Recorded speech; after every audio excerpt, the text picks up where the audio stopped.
tous. Je sais que vous êtes impatients de reprendre depuis les annonces du Premier ministre. Vous voulez savoir ce qui va se passer. C'est normal. Et donc l'UNIC va vous donner en exclusivité les dates de reprise. Soyons clairs, il y aura deux critères importants. La couleur du département dans lequel vous êtes et les catégories de permis que vous allez faire. Si vous êtes dans des départements verts, vous pouvez reprendre toutes les activités dès le 11 mai. Ouverture du bureau, leçon de conduite, moto, poids lourd, tout. Mais attention, il faudra respecter les consignes sanitaires. Et il y a peut-être un piège, en tout cas à mon sens, et j'insiste là-dessus. C'est que s'il y a en leçon de conduite ou dans le bureau une transmission de virus de l'élève vers le moniteur ou inversement d'un moniteur vers l'élève, vous, chef d'entreprise, vous êtes responsable pénalement de cette transmission. Donc ne faites pas n'importe quoi. Et l'UNIC a édité un guide, va éditer un guide dans les jours qui viennent, un guide de consignes sanitaires qui va être validé par notre partenaire la Socotec, et nous vous invitons à vous y conformer le plus possible. C'est du pénal, attention. Si vous êtes dans un département rouge, pour le permis B, vous reprenez le 1er juin.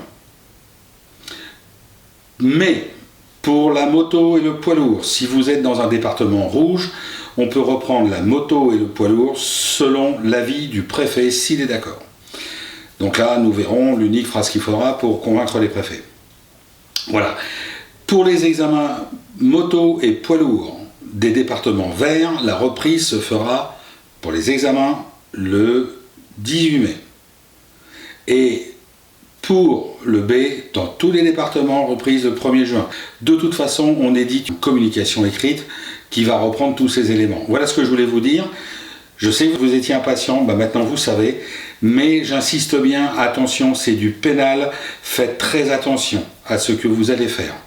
Juste une parenthèse, lundi prochain nous avons avec la DSR une réunion sanitaire justement avec un professeur de médecine.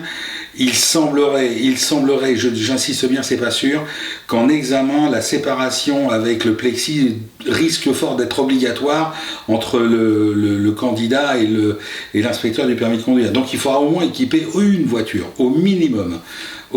Voilà, bon, c'est ce qu'on peut dire en un mot et très rapidement. Bon courage à tous, commencez à acheter des gants, des gels hydroalcooliques, des masques, vous allez avoir besoin de tout ça. Il se pourrait même qu'on impose à la profession des housses de voiture et des housses de volant, ça coûte une fortune, et on l'a déjà dit à la DSR, et ça il faut que l'État le finance absolument, parce que ça va coûter très très cher cette reprise. Mais on l'a dit, l'après ne sera pas comme l'avant. Allez, bon courage à tous, on vous tient informés, merci, à bientôt.